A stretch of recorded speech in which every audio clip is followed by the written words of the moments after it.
So to explain this teaching, now there is three parts. Preliminary part of the teaching, main part of the teaching, and then conclusion part of the teaching. Yeah? So first, like a preliminary teaching is like always we talk about taking refuge. Yeah? Refuge in the Buddha, Dharma, and Sangha. So when we take refuge, it's important what the definition of taking refuge is important. The definition of taking refuge means like you are in a trouble. Yeah? We are in a trouble, we can't help ourselves. So when we can't help ourselves, we need to ask somebody to help. That's a refuge. That's the definition. Yeah?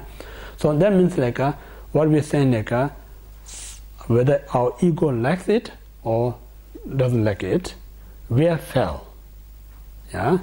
The reason we fell, generally if you think we fell, because Buddhist point we talk about beginner's time, we try so many ways to achieve great happiness. We never achieve that. We're still struggling.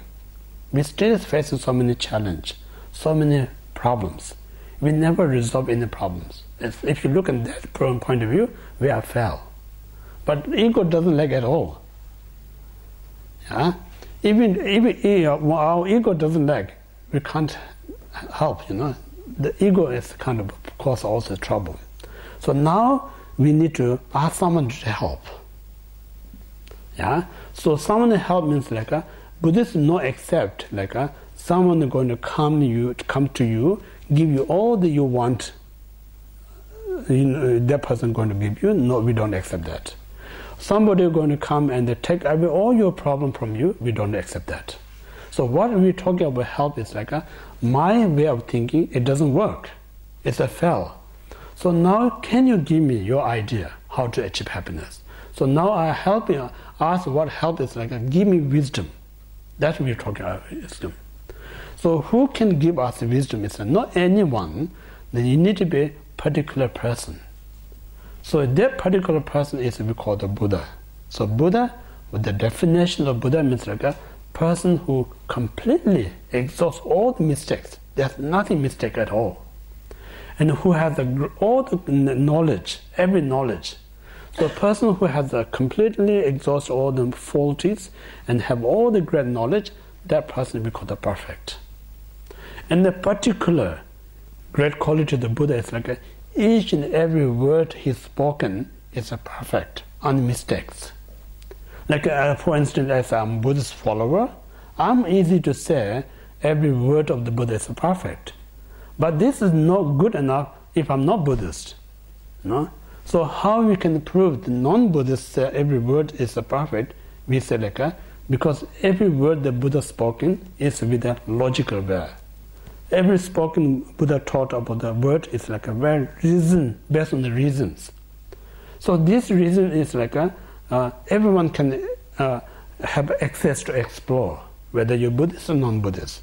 Anywhere you explore, if you find any logic way disprove Buddha's word is incorrect, you have a full opportunity to disprove.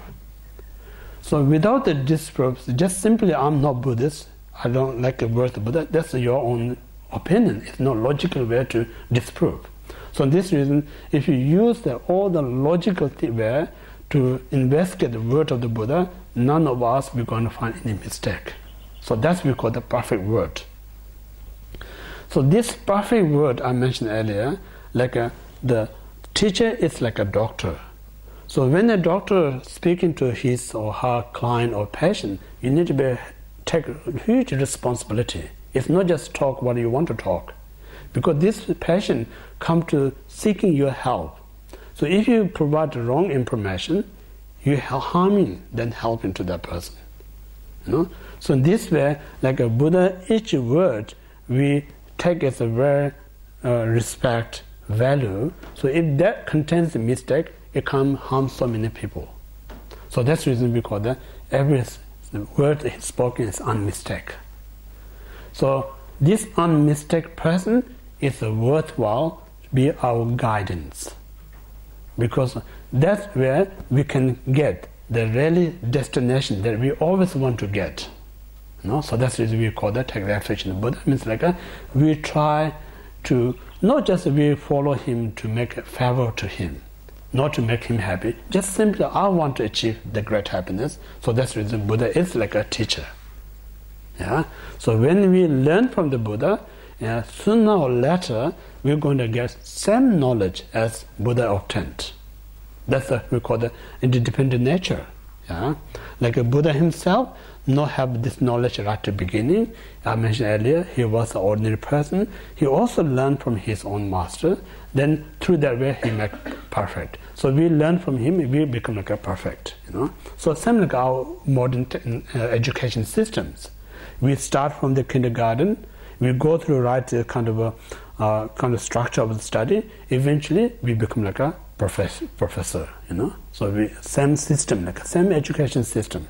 So that's we call the Buddha. Now second, take refuge in the Dharma. Again, it's what is a Dharma is important. We talk a lot about Dharma. People saying like I'm reciting mantra, that's a Dharma. I'm doing prostration, that thing is a Dharma. I'm making offering, it's a Dharma. So many names of Dharma. But really, we need to know what is Dharma. So Dharma, there's a two aspects: teaching aspect of the Dharma, practitioner aspect of Dharma. Two things. So teaching aspect of Dharma means like explaining exactly how things exist out there, without any interpretation, without any in your own opinion. So it means like when we look at this flower or this place, we know saying like this flower is so beautiful, but the nature of this flower is impermanence. So if I know this impermanence, somehow this flower gets some damage, I'm not going to upset. It's no point upset. If you're upset, then you are not accepting the nature of the flower, because you expect this flower should always remain in this beautiful way. So if you're fighting with the nature, who's going to lose is yourself, because the nature is far more powerful than us. So that's the reason many of us we suffer, because we're fighting with the nature that we can never be defeated. So if you know this impermanent, while these flowers are fresh, we should enjoy. One day it's go off, nothing to bother, that's a nature. Time comes, it's going to be, we can get new one. So in this way, explain the reality of the nature, that is we call the Dharma. First, explain exactly how things exist. Then practice Dharma means like now not just intellectually we know about the flower, but then when the flowers are getting damaged, we upset, then we know practicing. So of course we get upset, but that time you have to remember what you learn if everything is impermanent. So more you bring that knowledge into your feeling when you're upset, eventually it less get upset, get upset. One day you not get upset at all. That's the result of the practice. Make sense or not? So this reason, like people think the practice means like just sit a long period of time in the cushion and wander your mind everywhere. We call the practice. That's not the practice. That's not the Dharma. People think like offering the flowers, the candles, and your mind not doing anything. Think of Dharma. That's not the Dharma. People do all this prostration, respect, but the mind is negative. That's not the Dharma. So this is very important. Dharma means like really whatever way you do to remove your negative mind, mental reflection, uncomfortable thought, more always bring the positive. That is the Dharma. So if you know about Dharma, it's very joyful, because who don't want to do Dharma, because that brings you a great happiness. So when you don't understand the Dharma, people may find it very hard to practice Dharma. So I mentioned earlier, we think it's very hard to be happy, but we think it's very easy to be unhappy. So this reason, like real Dharma is like dwelling in such a warm and a positive state. That's the Dharma. So anyway, one way to explain Dharma in this way. Another way, we more talk about supreme aspect of Dharma. What we're saying like Buddha and Bodhisattva's knowledge is the Dharma. One, like one kind of a Dharma. Another Dharma is like a Buddha and Bodhisattva realization is a Dharma. So this realization comes out of the knowledge. If you don't have a knowledge, you're not going to have a realization. So this realization is a liberator. The real liberator. Like for instance, say for instance, so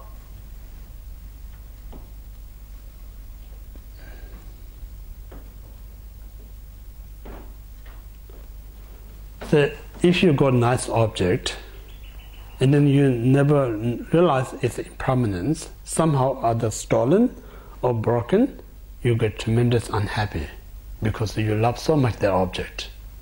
So this suffering comes from not because of broken something, because it comes from the ignorance, not realize of impermanence. Now you really meditate and develop this impermanence.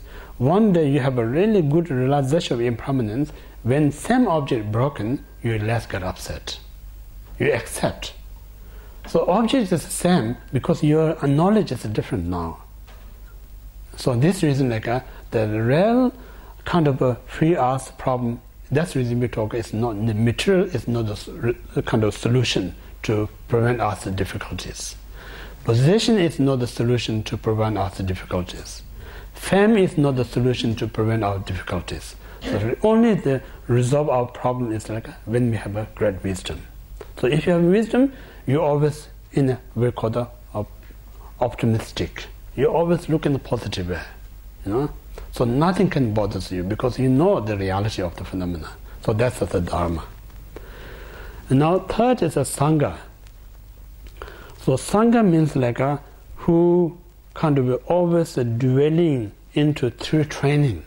What's the training is we talk about training of mind, training of the meditation, training of the wisdom. Constantly training these three things. So when we say training of the mind, what we try to explain is how this mind works. If you look into the mind, when you look into the mind, instantly you're not going to recognize your mind. The reason we not recognize mind is we never study about our mind. We just live with the mind, we never study, so we don't have any idea about what is the mind. Then the more you learn about the mind is the two aspects of mind. We talk about conceptual mind, and then we talk about non-conceptual mind. So this conceptual mind is kind of thought that we interpret different way, comment in different way, and the level in a different way. So all this chatting mind is because of the conceptual mind. This conceptual mind, we don't realize this chatting mind causes us all this stress, lead us mistakes. We don't realize we not do anything. We just let them to destroy, but we pointing finger to something else. All the problems. No matter how much pointing finger, this is not the creator problem. Just no matter how much you get rid of, problem not going to be resolved. That's what we are saying. Our ordinary mind says someone who harms you, we pointing that person is my enemy. And then we try our best, whatever way, to get rid of that person. So if that person is only your troublemaker in your life, it's worthwhile to get rid of that. But that's not the one. Because soon you kill or destroy that person, you get another one.